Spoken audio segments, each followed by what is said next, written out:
have that identity in winning, all it is your mind is weak. You need people on your side. You need people to cheer you up. And if you need someone with you, you're not going to survive in life. You're not going to live Mm-hmm. a happy life, because a happy life is a strong mind. Mm-hmm. There's a lot of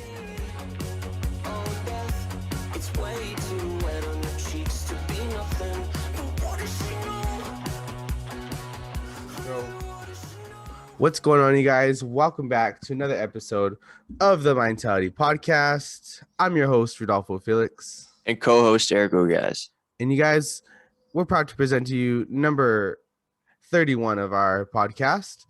If you guys haven't already, make sure you click the like button down below. Make sure you subscribe down below. Support comes in many forms. So if you guys can't do those two, then make sure you hit the comment section down below. If you can't do that, share the video. What in any way, try to support us. We see the views coming in. We just need a little bit more support. Okay. All right. So, Eric, interesting Yes. weekend for me, I must say. Uh Monday You- through Friday was work, of course. Okay. After 6:30 is when I got out. 6:31 is when the beast was unleashed. Friday night I watched some boxing. I stayed home. Mm-hmm. Um Ali got out of work at 8:30, so it was already late. We weren't going anywhere. So I stayed home, watched some boxing, and then Got a little wild. I was big chilling, man, watching Oh those yeah. fights. The time zone's all weird because I think a lot of these fights are in Mexico. I Oh, don't know. okay. Yeah, so I don't know. I got confused with that. But the next day, Saturday night, I watched a little bit of UFC. Uh, Uh-huh. that was interesting. We'll talk about that later. And then today, beautiful Sunday morning. It's 8 a.m. and Ali and I are planning on having a little family barbecue tonight to wrap up the weekend here. How about you, Eric? Mm-hmm. That sounds nice. Barbecue's always great. Ooh. always a great time. But what I got going on is I've finished up work here this week.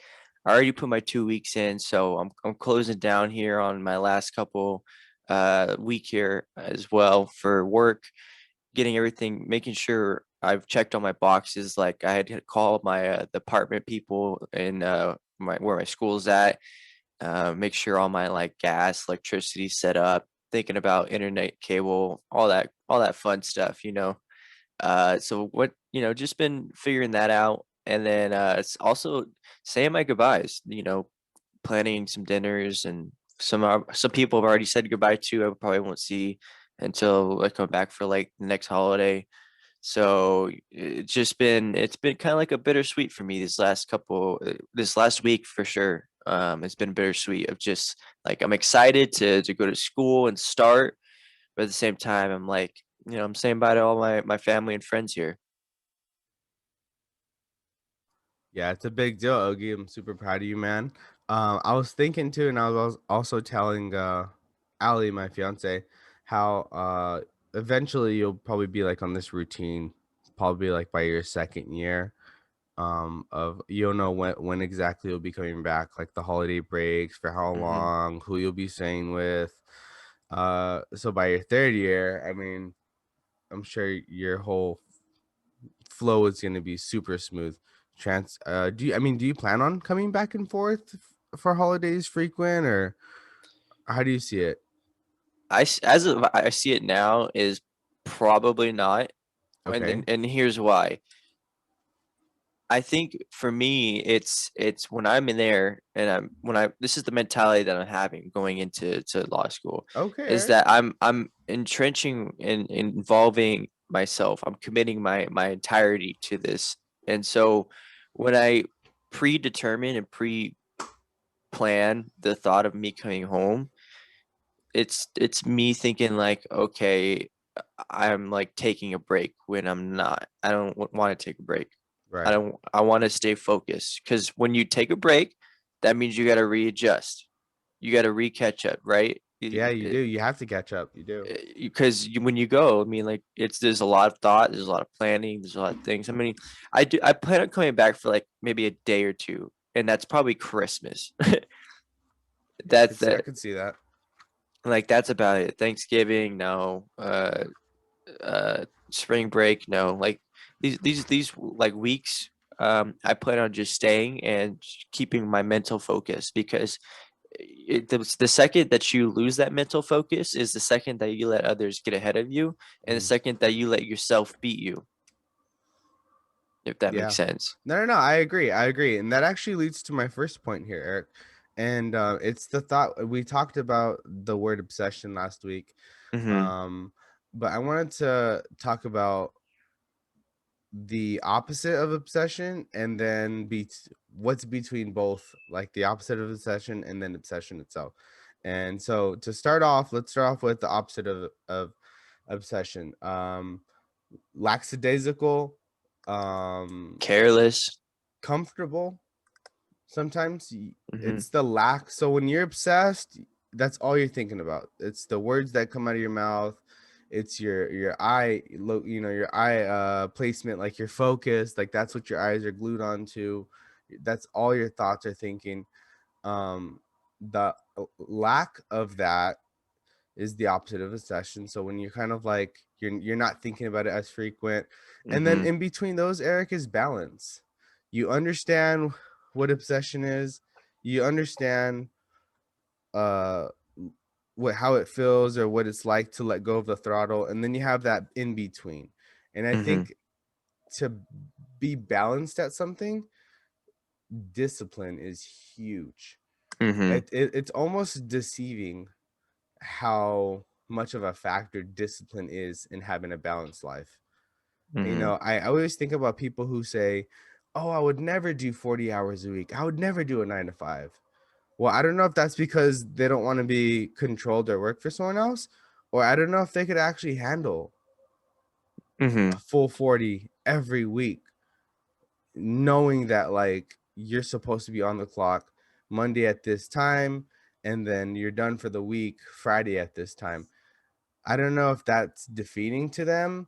I don't know if it's or if it's something they really feel like that's not for them. But discipline, like being able to do a full 40, being able to do a 9 to 5 day in and day out, that's very, very, very, very challenging. I'm barely on my second week of full-time Monday through Friday set schedule.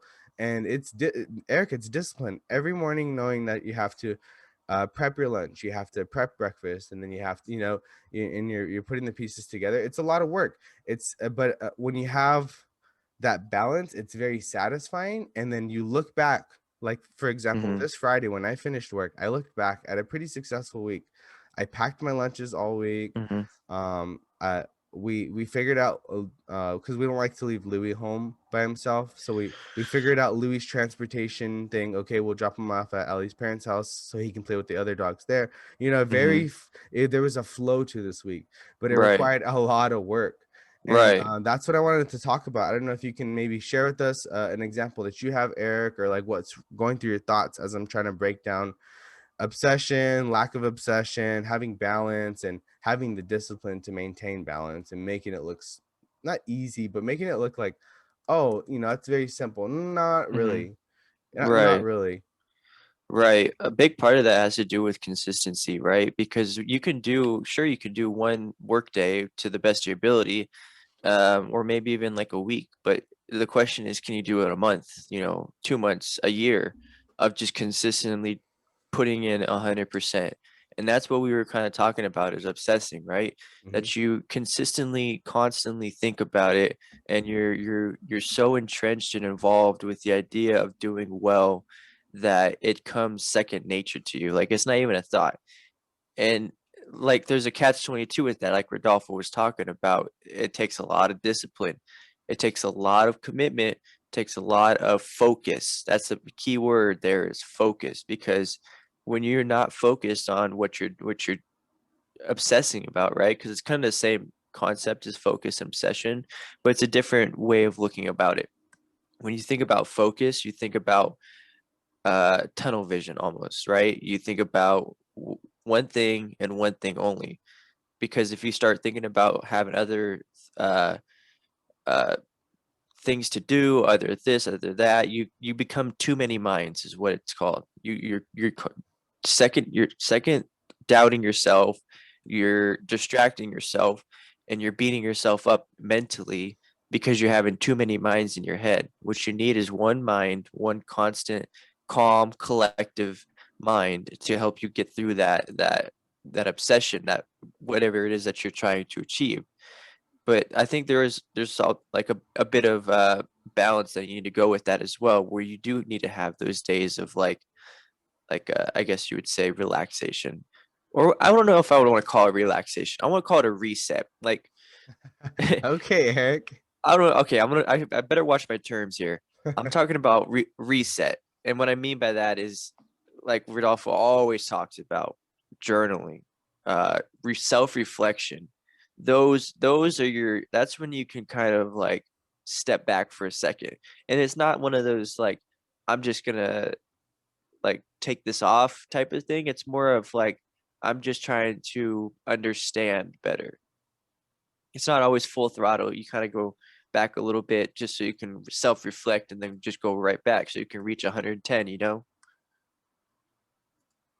Yeah, I agree 100%, Eric. You do, like you said, I like the change in terminology from laying back to resetting. I think resetting is good. Because you understand like this break period is temporarily, and then boom, it's back to it, you know. Hmm. One thing I love, and it's very cliche, but I've been hearing it lately with a little sports TV that I've been watching, and then watching some stuff on YouTube, is like at the end of the day, Eric, you cheat yourself. Hmm. Whatever it is, whether if you're in a boxing gym and they ask for 75 sit-ups and you do 50 and then you leave, you know, or if it's at work and you leave a few minutes early instead of finding one little task to get you to the end of your shift, whatever it is, at the end of the day, Eric, you're only cheating yourself Hmm. because you know what you're capable of. You know your level of tolerance, and Hmm. nothing's better than uh, a nice run, Eric. After like, or I'm sorry, nothing's better than a nice shower after a very like nice run. You know, it's Hmm. very refreshing. You understood the work you put in, you know, and then when you take a shower, it's just boom, you're relieved. Finally, you know, I put in the Right. work, and boom. But when you lose that, not good, Eric. What do you think? Yeah, it kind of brings me to one of my points that I had is that you should always run your own race and not others. Okay. Right? Because when you have your own race, right, you're keeping a pace that you've set for yourself because other people may have different paces, right? Some people are very comfortable with just going full metal, gas to the floor, constantly like 80 hours of work, just insanely work ethics. But there's also some people that are methodical about what they do, and they would rather spend most of their time planning and less time working, if that makes sense, right?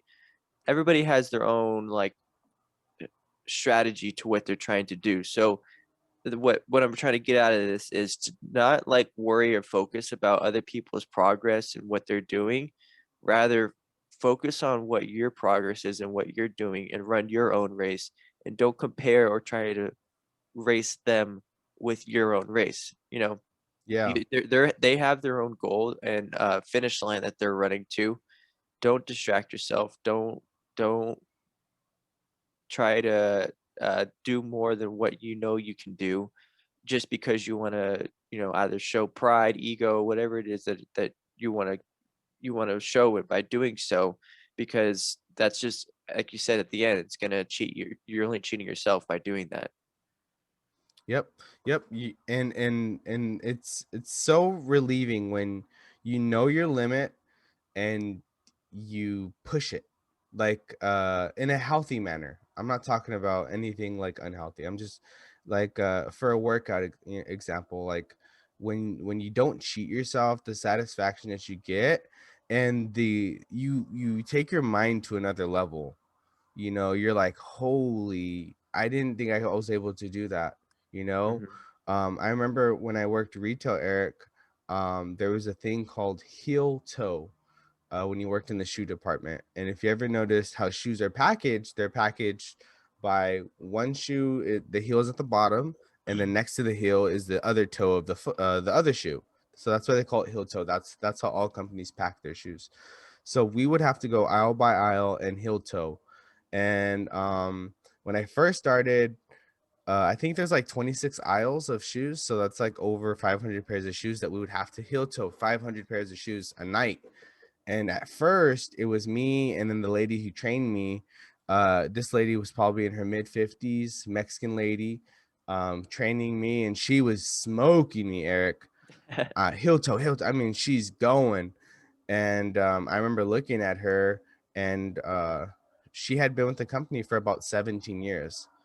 So she's done this a few times. Mm-hmm. And you would think that the nice, handsome, muscular 19-year-old would be smoking her, would be Mm-hmm. dusting her in heel toe.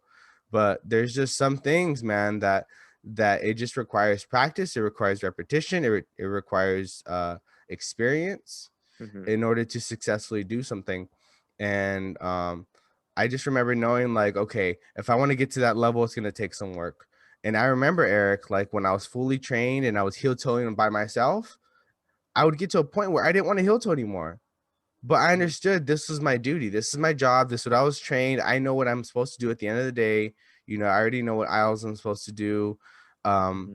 and I remember telling myself, I'm going to cheat myself. If I pretend to heel toe a couple aisles, I'm not like, the next time I work with that lady, she's Mm-hmm. going to tell that I haven't been, you know what I'm saying? That I haven't been Right. putting in that work. And that is what I'm trying to get at today is initially I wanted to talk about balance, but now my whole mindset today for this podcast has changed to not cheating yourself, Mm-hmm. whatever it is. I'm not gonna lie to you guys. I didn't post any clips for this past week's podcast, but that doesn't mean I won't ever, ever. I'm going to now. I'm behind on it, but that's what we're talking about, balance. We're talking about cheating ourselves. If you don't do something, Eric, you have the next day to do it, to redeem yourself, Mm-hmm. and I think that's where a lot of people beat themselves up, and that's where they go wrong, Eric. Maybe they're not going wrong in their skill, maybe they're not going wrong in their strength or their mind. Maybe it's just uh they just defeat themselves, and they don't understand that, hey, tomorrow's a new day, Mm-hmm. next week's a new week. Try again, pick up where you left off, and that's it. You just keep going. uh Mm-hmm. so what if you cheated yourself yesterday? you know Here's your opportunity today. So I was telling you about that story about heel toeing because I remember going through those thoughts of, I think I could skip a couple rows today. I remember saying that to myself, but then I also remember saying, I'm gonna get exposed the next time I work with her, so I have to dig deep, because the worst thing about heel toeing is that you have the top row and then you have the very bottom, and so you're almost like you're doing burpees. But Mm-hmm. yeah, so cheating yourself, there's two ways to look at it. Cheating yourself, one, you won't progress. There's no growth. There's nothing. You're just cheating yourself. You're lying. And the other thing is, let's say you have cheated yourself. You've been living this lifestyle of imposterism. It's okay. Do a quick baseline check, see where you're at, and then boom, that's it. Start over, keep going. I'm tired of all the oh, I could have done this, or no, who cares? Who Mm-hmm. cares? Who cares if you cheated yourself? It's Sunday, it's a brand new week. Let's go. Whatever it is. If you cheat yourself on the crunches, so what? If you had a Big Mac, so what? Mm-hmm. So this brings me one of my really good points here that I've just recently found out or kind of learned. Or Rodolfo and I, we're growing as we're talking on this podcast. I mean, if we go back to the first episode to where we are now, we're having completely different conversations. We've learned a lot from the ways, our work ethics, and everything like that. And what I first viewed mentality as is one of those things that if you continue to work on, right, you gain the skills, you gain the knowledge, and you add it to your tool belt. In a way, in the most basic concept, yes. but my new concept is, and it's transferred to mentality, is maintenance. It Yeah. is maintenance. It is constant upkeep. It is constant working out. It is constantly developing. And think of it this way, when you go to the gym and you go, right, and you're working hard and you finally are able to bench that plate or squat that, whatever amount that you're trying to squat, then let's just say you go on a 2 to 3 day little sabbatical. Then you come back and you try and do that same plate, right? You try to bench that same plate or squat that same amount, and you'll find that you can't. Maybe some people can't, but you get what the point of what I'm trying to say is that your mind is just the same way. It works the same exact way as your body when it comes to physical uh, stuff. Is that you need to maintain that constant working out, constant reassuring and sharp mental sharpness, or you're not gonna continue to do well, right? That's part of that consistency, that obsession that we're talking about as well. Kind of ties in with that. Is that if you don't maintain your mentality, then you're gonna lose your mental sharpness. You're gonna lose some of the things that you've built up, and you're cheating yourself in that way as well. Yeah. I was thinking about I heard this week that boxing is one of the loneliest sports in the game. It's lonely because you train with your small circle, your team, and then you perform in front of millions. If you win, the press is at your locker room overflowing, and if you lose, literally, there's no press in your room. It's one of those things. And when I heard that, and then they're showing like videos, like the example where there's a boxer with a black eye sitting with a towel on his neck, he's sweating and he just lost and there's no one there. Hmm. um which I thought was funny, because at the end of the day, Eric, um the reality of things is, if you need people around you to keep you going, you already lost. It may not be on your 4 win streak, but down the line, that mindset, that insecurity of needing to win in order to have like this sharp mind, it's gonna catch up with you. And this leads to one of my points. Mr. Conor McGregor, he is the definition of someone whose identity is found in winning. And it's sad because what scares me more than a vicious winner is someone who loses and isn't tainted. They're like, okay, I'm gonna improve, and that's it. That's all they say. Canelo Alvarez only lost once against Floyd Mayweather, and his head was down, and he was frustrated in the ring as they're reading the scorecards, and his coach said, in the time of adversity, keep your chin up. And he never lost since. Hmm. And so that right there, his identity wasn't in winning. His identity is in performing to the best of his ability. And if he falls short, he's gonna figure out how he cannot fall short again. What screws need to be tightened, what loose ends need to be tightened, where did we slip up on camp, where we can close the gap and never, experience this defeat again. And when you have that identity in winning, all it is your mind is weak. You need people on your side. You need people to cheer you up. And if you need someone with you, you're not going to survive in life. You're not going to live Hmm. a happy life, because a happy life is a strong mind. Hmm. There's a lot of good takeaways from that fight. Like not even just the fight itself, but the promotion, the Mm-hmm. post-conference interviews. If everyone listening, I highly suggest you listen to Dustin Poirier and Dana White's post-conference interview of the UFC fight between Conor McGregor and Dustin Poirier. There's a lot of insight that you can get from both of those guys. They're very, very intelligent, powerful people, and they had a lot to offer and say. But one of the things that stuck out to me about Dustin Poirier, and I gained a lot of respect for him, um, is that he was just unfazed by other people. He was unfazed with the whole promotion, Conor McGregor talking about all this wild stuff that probably shouldn't have been said about his family and his personal health. Then it's just, to me, he gained a lot of respect because he didn't worry about himself, right? This is kind of what I was talking about earlier. He's running his own race. He didn't run Conor McGregor's race. He didn't run the social media's race of what they expected, or other fighters' expectancy for Dustin Poirier. He ran his own race. He knows himself. He's like, okay, I got this whole fight. If you listen to the press conference, post conference interview, Dustin was like, here we go again. He knows himself. He knows in that pre-locker that he's in before the fight. He knows what he's got to do. He knows how he has to prepare himself. It's just being unfazed by it. He called, this is really cool too. He called everything else noise. He called the crowd's noise, Connor talking noise. He called everything else that was not his goal and what he was not focused on. He called it noise because that's what it is. It's just it's just distracting yourself. If you choose to listen to the noise, you're doing yourself a disservice and you're cheating yourself because you're having too many minds. You need to have one mind, and that mind is focused on one thing only.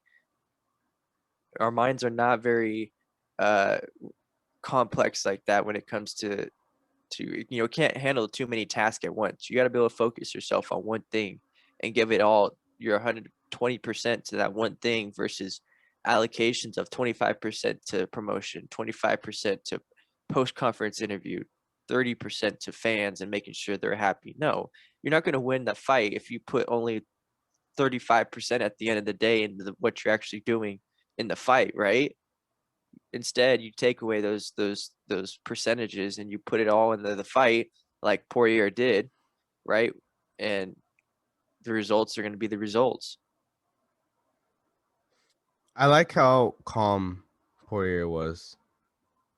Mhm. Um, how impressive for him to not let Connor get to him mentally, because that's all Mhm. it was, Eric. It's all a mental game for Connor. Connor Yeah. understands, if I can get this mate in his emotions, then then that could win me a match. Yeah. Uh, but no, Poirier wasn't biting, man. Mm-mm. It's all smoky Uh, mirrors. he didn't let the knockout against McGregor get to his head either. He mentioned it a couple times. Dog, I knocked you out last time. Don't forget that. Yeah. Um, he didn't let it get to his head.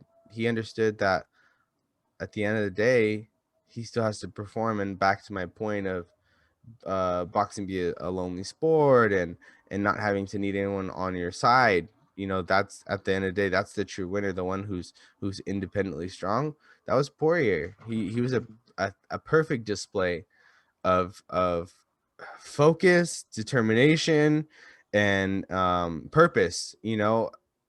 He wished Connor the best of luck at the end of the thing. He said, Mhm. I hope you return safely to your wife and kids. And Mhm. that's that. He got his check. He did his training, Eric. And I wanted to mention this before I forget. Uh, Joe Rogan asked, it's a crazy ending, blah blah blah. What do you expect? Like, how do you feel? We all didn't expect this. And he's like, look, I trained, I did my camp, and sometimes when you put in work, good things happen. And in this case, you know, uh, unfortunately, Conor McGregor had a crazy injury. And there's so much truth to that, Eric, because it's that saying, hard work meets opportunity, or something like that, whatever that Mhm. saying is. All that saying is when you touch all your bases, good things do happen, Mhm. it's all green lights on the way to work, or you find $5 in the parking lot at work, or good things happen. So coworkers buy Mhm. you a lunch that day, or that week, that you pushed yourself to stay disciplined. And in this case, Poirier granted Connor a rematch, and didn't let anything get to his head, didn't let the knockout get to his head, didn't let Mhm. the words McGregor was saying get to his head. He remained focused, he remained disciplined, he looked sharp, And like Poirier said, sometimes when you work hard, good things happen to you. And what that meant is in 5 minutes, Poirier can go back to his wife safely after those threats. That's what it means. Yeah. And again, another part that I loved about that post-conference interview by Dustin Poirier, there's a lot of questions those reporters were asking about what's next or what do you think about this and la la la la. A lot of Dustin Poirier's responses were, I don't know. I need to go home and decompress and Yeah. rethink and figure this out. And that is huge. And that's what we talk about on this podcast a lot, is your mentality, right? That's his mentality is so sharp and so focused that he knows that you can't just say things to say things or do things to do things, right? He knows himself, he knows his body, and part of that is to decompress. He goes home, he self-reflects, he journals, he talks to his wife, whatever it might be for him, because everybody's different. He's working on his mind, and that's the first thing that comes to his head is his mindset, not his physical ability or his position, right? He could have easily said, yeah, no, I want the title shot, right? Oh, I want to fight this next person, or Connor deserved what no, he said, I don't know, I need to go home and think about it. Because if your mindset is your first thing on your mind, I know it kind of sounds funny, but your mindset is the first thing on your mind. It really is helpful. It's like one of the strongest muscles in your body is your mind. Yeah, and it's definitely it's a muscle you have to work on. And again, I think it goes back to discipline. I think Poirier knew that post fight, um his discipline calls for decompression, you Hmm. know? The adrenaline's pumping probably since they arrive. I'm sure Yeah. their adrenaline's pumping, which is probably unhealthy to be that pumped for that many hours. I'm sure it can take a toll on your body. It can take a toll on your mental health, like your strength. Not necessarily like you want to be suicidal, but I Hmm. think at the end of the evening, after being pumped up for 3 hours, these guys, their heads are probably throbbing just from the adrenaline. And I like my point. Poirier understands that for someone who works as hard as he does, the next thing on the checklist is rest and reflect. Hmm. Because when you work that hard, believe me, your body tells you when it's time to get back to work. So Poirier knows that, and right now he's listening to his body, like you always Hmm. say, Eric, mind, body. Right now, Poirier is ready to rest. His body wants to rest, and he's gonna do that because he knows that if he starts thinking about anything, he's not gonna be thinking in the right mindset. He's not gonna be thinking in the right headspace. And so right now, he's answering all the questions. He's trying to give people what they want, but he knows at the end of the day, when it comes to like planning fights out or what he wants to do next, he's like, look, next on the list is rest. This is what my mind calls for. This is what my body's Hmm. calling for, and that's it. And that's discipline. That's the balance that we've been trying to emphasize today. Is balance equals discipline, and discipline may not be easy. Who knows if Poirier wants to get the title fight? For all we Hmm. know, he wants it. Next month. But he Right. didn't show it. He didn't show it because he understood that. I don't know if that's a good headspace. I don't know if 1 month is safe for me or whatever. Yeah. Yeah. And part of that balance of in obtaining that is what we've also been saying, is to running your own race, knowing yourself and knowing it is what it is that you're trying to achieve. You can't balance other people's goals and dreams with your own, right? You need to balance your own dreams, your own goals by doing your own thing and focusing on yourself, because at the end of the day, this was another thing too. See, even if I'm talking about it, things coming back to me from that post-conference interview. There's so many great things. Is that they were talking about Dustin, about the fans and how they were booing him and all this other things. And he said, you know what? At the end of the day, I'm the one getting in that ring. I'm the one who has to fight, right? It's not them. It doesn't matter what their opinions are, because at the end of the day, I put in the work. I need to go in that ring and I need to fight, right? So it's irrelevant whether people think or do or whatever, because at the end of the day, it's you that's got to get in that ring. It's you that has to put in the work or perform, not them. Yeah, I don't like how they didn't give Poirier credit for taking those shots from McGregor, those leg shots that Poirier actually claims was the reason why he broke his ankle. Like people are dismissing. Like go back and watch those highlights, you guys. Poirier was taking some shots to the legs early in the rounds, early in the first rounds, early in the first 2 minutes. Poirier was taking some shots to the legs. That's why he closed the gap and brought Conor to the ground, because those shots were hurting. I could tell you right now, those shots are hurting, and people are dismissing. People are saying, "Oh no, this wasn't a real fight." No, no, no, no. Poirier was on top of my man, throwing elbows, throwing crosses, and just straight jabs. Uh, but again, he's the one that's in the ring. People may not understand. People wanted the look. Fighters perform. Okay, that's all I have to say. Fighters Mhm. perform. Uh, I hate saying it because it sounds arrogant, but like um I don't want to say it, but like a champion doesn't break his ankle himself. He doesn't break his own ankle in the first round. I'm just saying, like, you know what I'm saying? You don't see Adesanya breaking his ankle in the first round. You don't see Rose Namajunas break her ankle in the first round. You don't see, Khabib breaking his ankle in the. I don't know, you guys. It's weird to me. Like, people want McGregor to succeed. I do too. Don't get me wrong. He had his opportunity last night, and a freak incident happened, and I don't know. It's a weird thing because you just don't see it happen. And again, he broke his own ankle, which is the weirdest thing. Yeah. I don't know. Yeah. Part of me though is curious to know what he's gonna do next. Part of me wants to know, like, is he really gonna try and put in the work to get that refight Dustin Poirier, Conor McGregor number 4? It's a Oh, question. It's a question that may happen, but at the same time, like, I feel like Conor McGregor needs to do a lot of self-reflection, and I'm hoping that this will maybe humble him mm, in that aspect, and maybe he'll be able to change his game plan. I mean, think about it when Kobe Bryant, he changed his number from 8 to 24. It wasn't that whole it was because his body was his physically deteriorating on him, and he needed to find a way to mentally change his game, right? Mentally and physically. So in his mind, changing his number is like a way of changing his play style.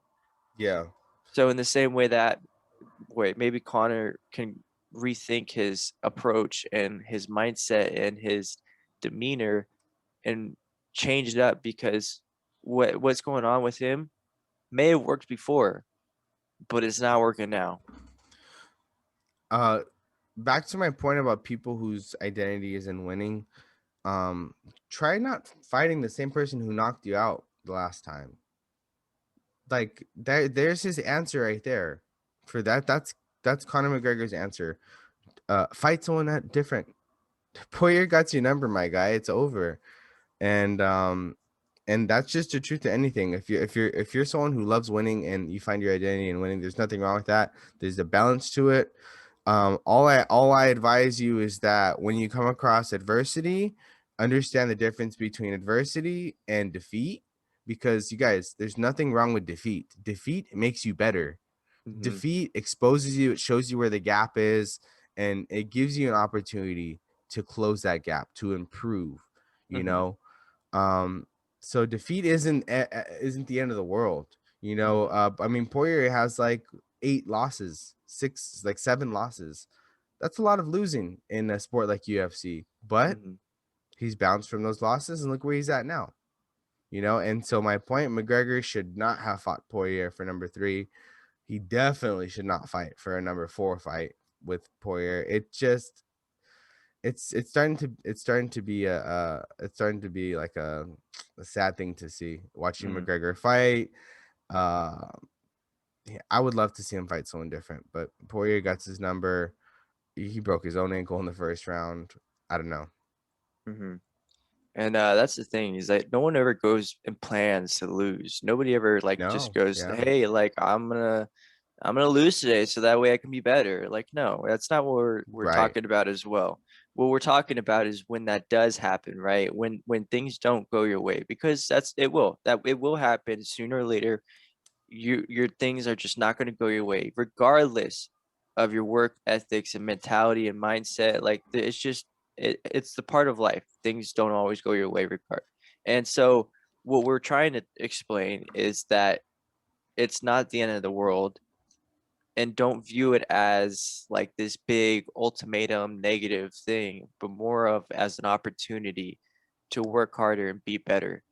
And more doors are going to open because of that, right? It's a purpose, it's a plan, it's what's happening to you for a reason. I'm a firm believer that everything happens for a reason. Yeah, losing helps you test yourself to see that if you're someone who's still capable of learning, Hmm. if you still have that crucial trait, or if you're just an old dog that can't learn any more tricks, that's what losing does. It tests your fluidity as a person. It tests your character.